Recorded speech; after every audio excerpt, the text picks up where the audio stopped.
नबी की तबीयत पे चलोगे तो वो रास्ता आपको जन्नत तक। आइए तमामी उलमाए किराम दुआ फरमाए। थोड़ी सी बातें करना चाहता हूँ, अगर बातों में सच्चाई हो तो दुआओं से नवाजें। और आपसे गुजारिश ये है कि अगर आपको ऐसा लगे कि ये मौलवी मुझसे धोखा नहीं कर रहा है, मुझे फरेब नहीं दे रहा है, तो मेरी बातों पे अमल ज़रूर करना। आप अगर मेरी कही हुई बातों पे आपने अमल कर लिया तो आज का जलसा, मैं समझता हूँ बार बार जलसे में जाने से कोई फायदा नहीं। आज का जलसा आपके लिए मुफीद साबित इसलिए होगा अगर चंद बातें आपने समाअत कर ली।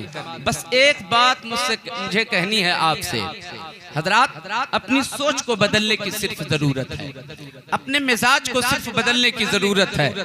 आप हर रोज जलसे में जाते हो, आए दिन कहीं न कहीं जलसे होते रहते हैं, आप सुनने के लिए जाते हैं, मगर आपकी समात बदली हुई है, आपकी समात का अंदाज बदला हुआ है, आपका ख्याल बदला हुआ है, आपका नजरिया बदला हुआ है। मैं ये चाहता हूँ आपकी तबीयत का जो जलसा हो, आपकी तबीयत का जो काम हो, आपकी तबीयत का जो मंशा हो, आप अपनी तबीयत से जो काम करते हो, इन सारी चीजों को बदलो।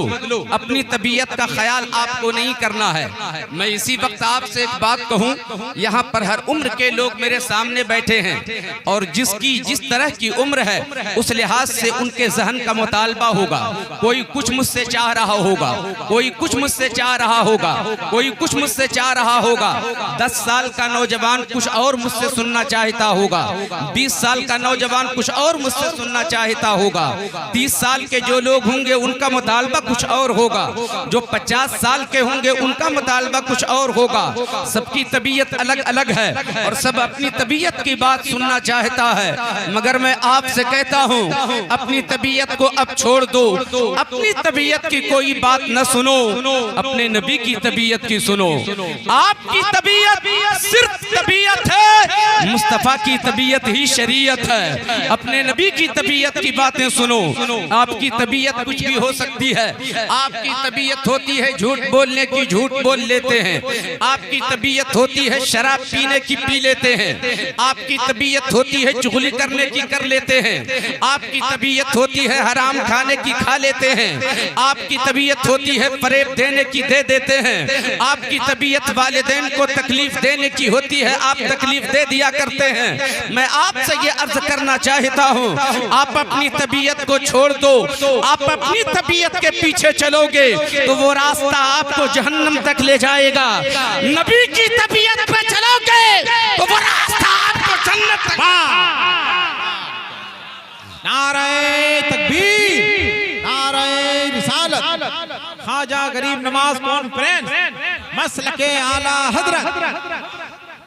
आप अपनी तबीयत को बदलो, आप अपने मिजाज को बदलो, आप अपनी जिंदगी के अंदाज को बदलो, आप अपने किरदार को बदलो।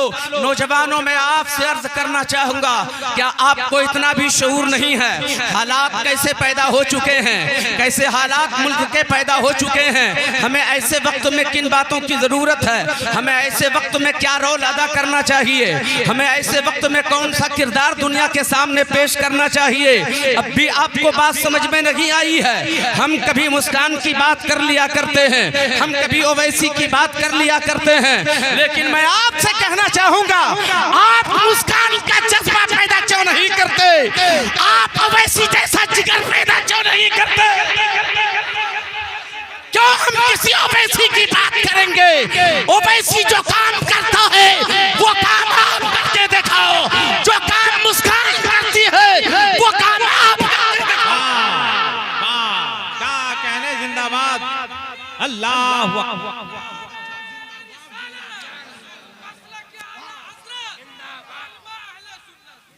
अपनी तबीयत को बदलने की जरूरत है, अपना किरदार बदलने की जरूरत है, अपने मन को बदलने की जरूरत है, अपनी आदत को बदलने की जरूरत है। तेरी आदत बिगड़ी हुई है, मन में आवारगी आ गई है, मन में आवारगी आ गई है, मिजाज में आपकी शरारत आ चुकी है।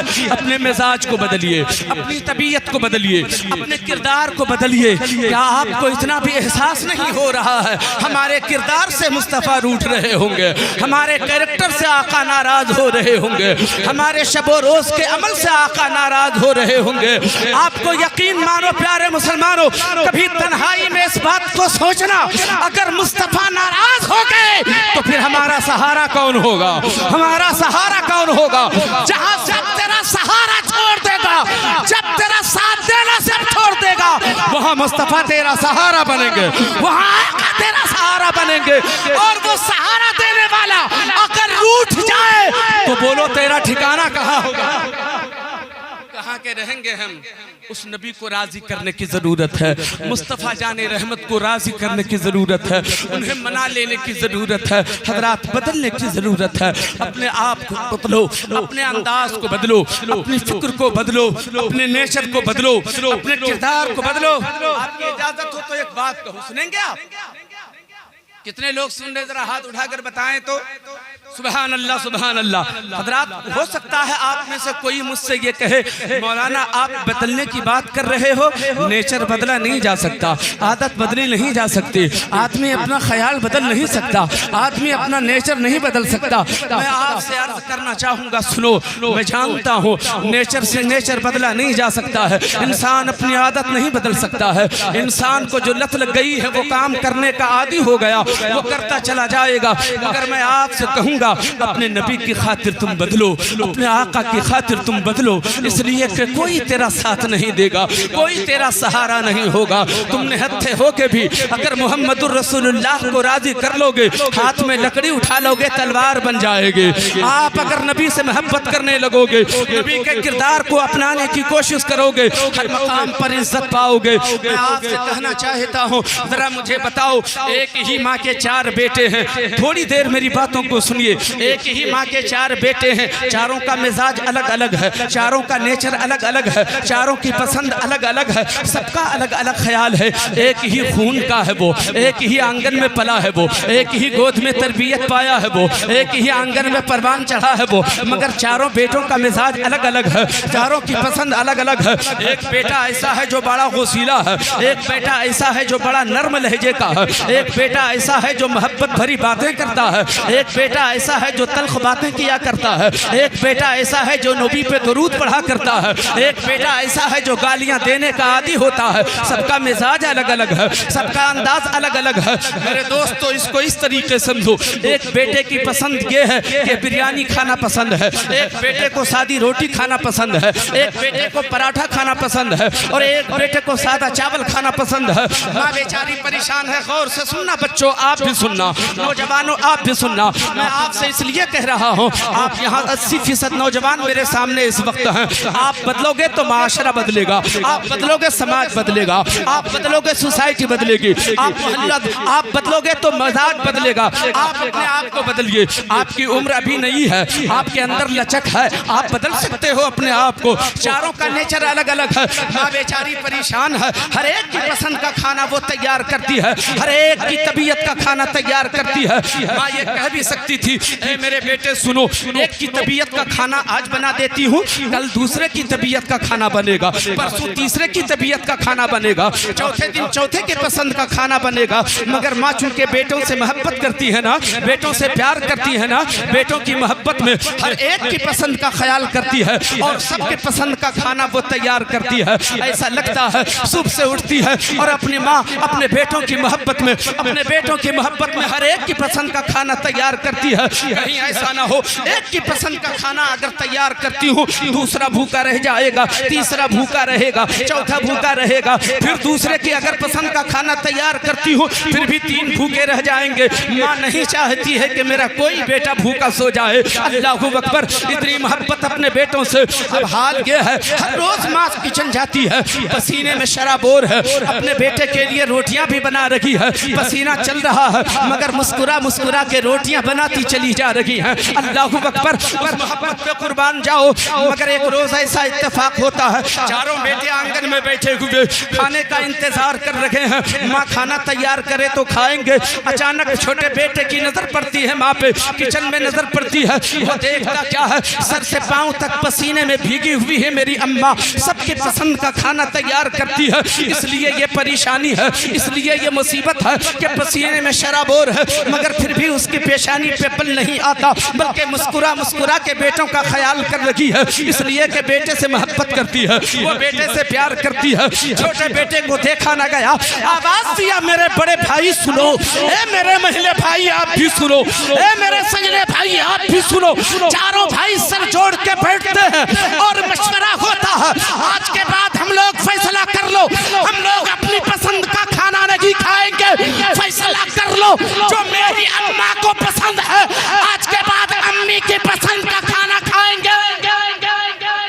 हजरात फैसला हो गया, जो माँ को पसंद है वो खाएंगे, जो माँ की तबीयत को पसंद है वो खाएंगे। मुझे बताओ आप मेरे बेटे मेरे दोस्तों, बच्चों ने अपनी माँ की खातिर अपनी तबीयत को बदला के नहीं बदला, अपने पसंद को बदला के नहीं बदला, अपना नेचर बदला के नहीं बदला। तुम कहते हो नेचर बदला नहीं जा सकता, तबीयत बदली नहीं जा सकती, आदत बदली नहीं जा सकती। बेटे ने बताओ माँ की खातिर बदला के नहीं बदला। मैं आपसे ये कहना चाहता हूँ, क्यों माँ की खातिर बदला है तबीयत को, क्यों माँ की खातिर बदला है अपने पसंद को? इसलिए कि माँ मोहब्बत करती है बेटों से। अब एक बात मुझे बताओ, माँ तुमसे मोहब्बत करती है, इसलिए तुमने माँ की खातिर नेवर बदल दिया है, तेवर बदल दिया है, अंदाज बदल दिया है, आदत को बदल दिया है, अपना फैसला बदल दिया है, अपनी पसंद को बदल दिया है माँ की खातिर। इसलिए कि माँ तुमसे मोहब्बत करती है। आपसे पूछा जाए माँ कितनी मोहब्बत करती है, जो आपने ऐसा काम किया है, आपका जवाब होगा इतनी मोहब्बत करती है कि दुनिया में उतनी मोहब्बत करने वाला कोई नहीं है। कायनात में सबसे ज्यादा मोहब्बत अगर कोई करने वाला है तो वो माँ की जात है, जो मोहब्बत करती है। अल्लाह अकबर, मैं आपसे कहना चाहता हूँ, मुसलमानों सुनो, तेरी माँ तुमसे जितनी मोहब्बत करती है, अंदाजा नहीं है कि कितनी मोहब्बत करती है, सिर्फ इतना पता है सबसे ज्यादा मोहब्बत करती है। इसलिए माँ की खातिर अपने नेचर को बदला। ओ नौजवानों सुनो, अगर तुम अपनी माँ की खातिर अपना नेचर बदल सकते हो तो तेरी माँ से 70 गुना ज्यादा तेरा रसूल तुमसे मोहब्बत करता है, तेरा नबी तुमसे मोहब्बत करता है। अगर नबी की खातिर, अगर माँ की खातिर अपना नेचर बदल सकते हो, रिसालत मसलके आला हजरत फैजान गरीब नवाज। 5 मिनट बाकी रह गए हैं, गौर से सुने आप बातें। मैं बड़े सलीके के साथ आपके सामने करता, मगर चूंकि इतने लोग हैं, ये तो इन लोगों की दुआएं हैं कि मुझको 20 मिनट का वक्त मिल गया, वरना सिर्फ सलाम करने की इजाजत होती और रुखसत हो जाता। थोड़ी सी बातें सुन ले आप। आखिर हमारा नेचर ऐसा क्यों है, हमारा किरदार ऐसा क्यों है? हजरात कुछ तो हमारे साथ बहुत बड़ा मसला ये है, हमारी माँ बहनें भी गौर से सुने जरा। दौलत आ गई, इंसान का नेचर बदल गया। दौलत आ गई, इंसान की आदत बदल गई। दौलत आ गई, इंसान का किरदार बदल गया। नमाजी था, दौलत आ गई, कारोबार लंबे हो गए, कारोबार जरा फैल गए, अब फुर्सत नहीं के नमाज पढ़े। अपने नबी को राजी करना है, अपने आका को मना लेना है, अपने नबी को राजी कर लेना है, मगर क्या कर रहे हो? दौलत आ गई, दौलत पाके भी अपने नबी को नाराज कर रहे हो। दौलत आती है तो अय्याशी होती है, दौलत आती है तो आदमी अय्याशी करता है, दौलत आती है तो घर में बेपर्दगी होती है, दौलत आती है तो घर में आदमी शरीयत से दूर होता चला जाता है। मेरी माँ बहना तो तुम भी गौर से सुनना, अगर तुझे तेरे शौहर ने 1000-2000 रुपए दे दिया तो मैंने देखा है, मैंने ऐसे भी लोगों को देखा है, पहले दौलत नहीं थी, घर में दौलत थोड़ी सी आई, घर में खुशहाली आई, शौहर ने बीवी को थोड़ा खुशहाल जो देखा, थोड़े पैसे दिए, अब उसका दुपट्टा जो सर पे रहा करता था अब सड़क के कंधे पे आ गया है, सरे आम वो कंधे पे दुपट्टा रख के चल रही है। थोड़ी और दौलत भी क्या हाथ लग गई, कंधे से अब सड़क के, अब तो उसका दुपट्टा ही उतर गया। मेरे दोस्त और बुजुर्गों, बालों को खोल करके बाजारों में घूमना ये हमारी माँ बहनों की आदत पड़ गई है। अपनी जुल्फों को बिखेर करके दूसरों का दिल लुभाना। मैं तंज भले तंज नहीं कर रहा हूँ, ये बात जो कह रहा हूँ सिर्फ इसलिए कि आप यहाँ से सीख के जाओ कि आपको रहना कैसे है। दौलत के नशे में गुनाह करने के आदी मत बनो। दौलत हाथ लग जाए तो खुदा का शुक्र अदा करो।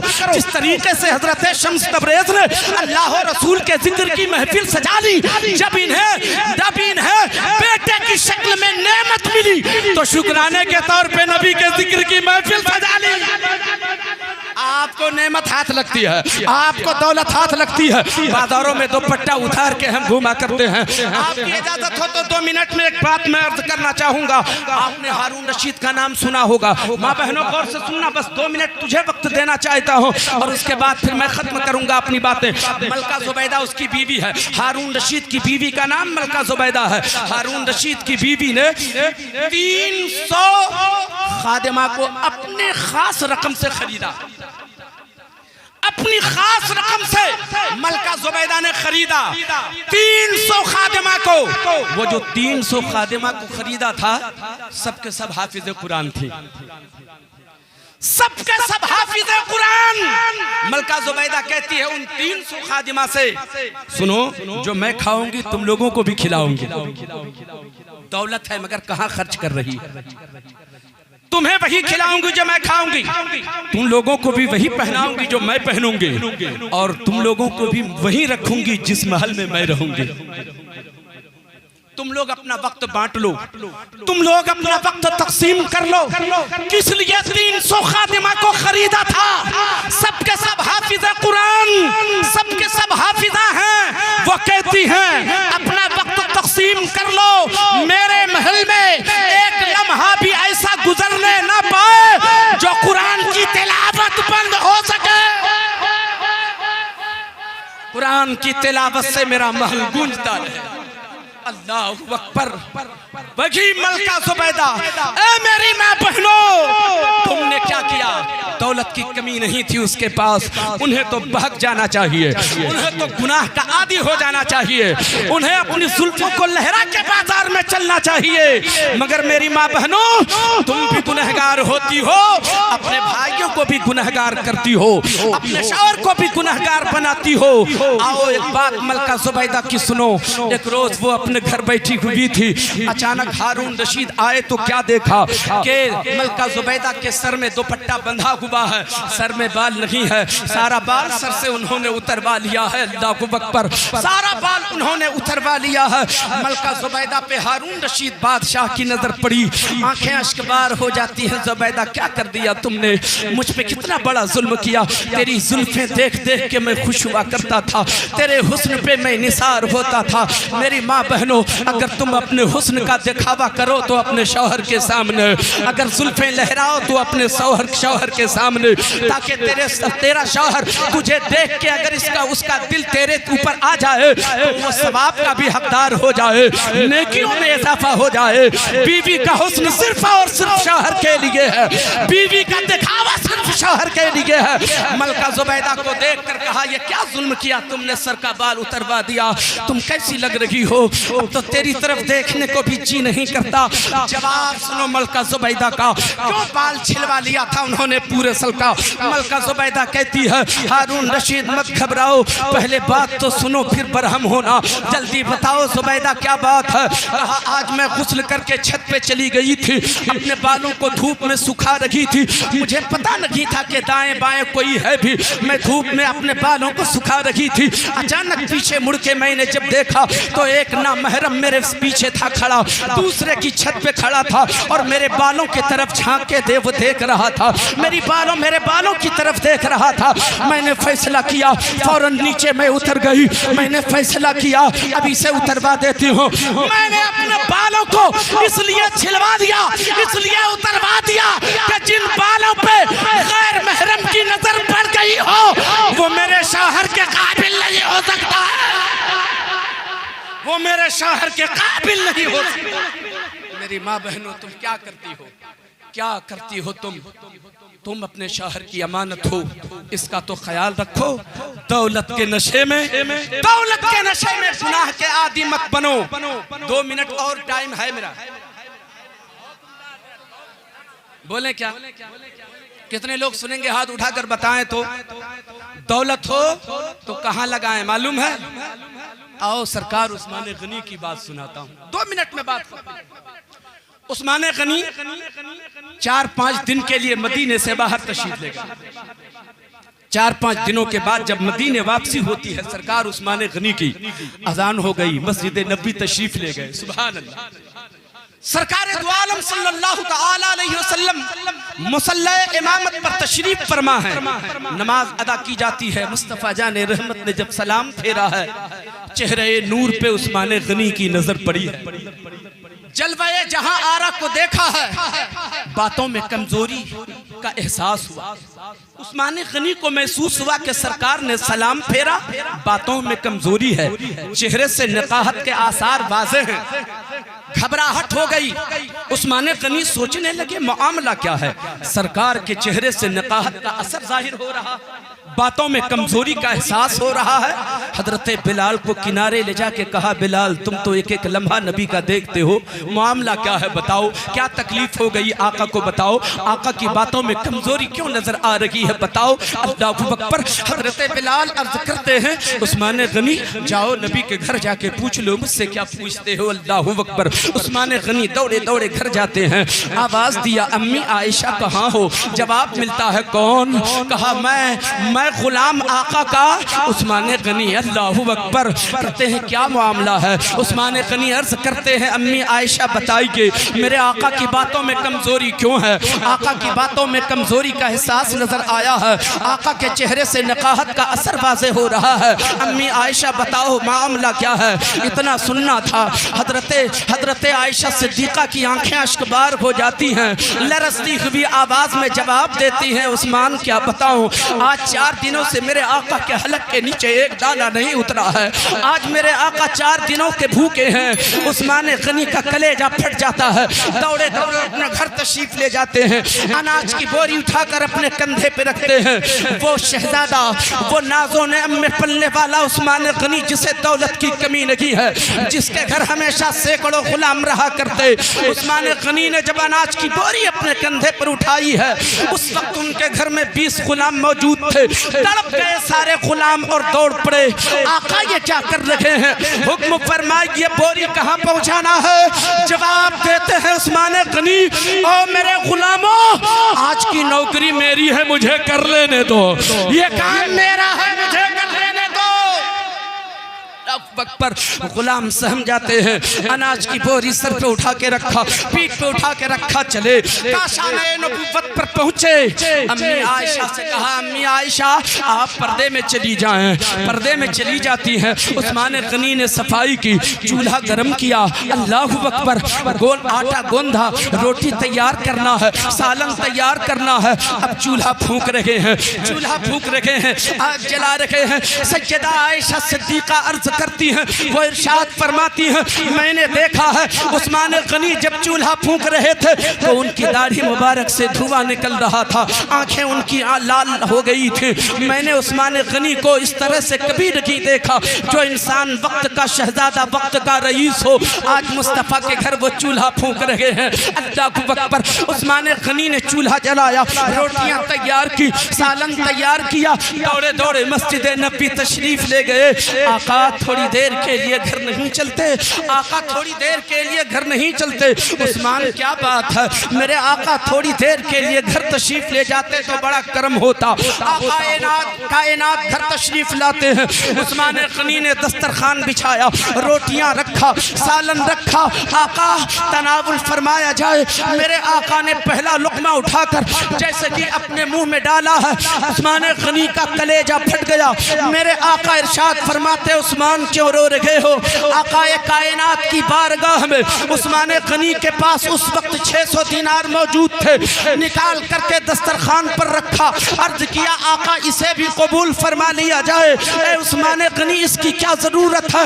उस्मान गनी अर्ज करते हैं, या रसूल अल्लाह, ऐसी दौलत को आग लगा दूंगा जो मुस्तफा के काम ना आए, जो मुस्तफा के काम ना आए, ऐसी दौलत को आग।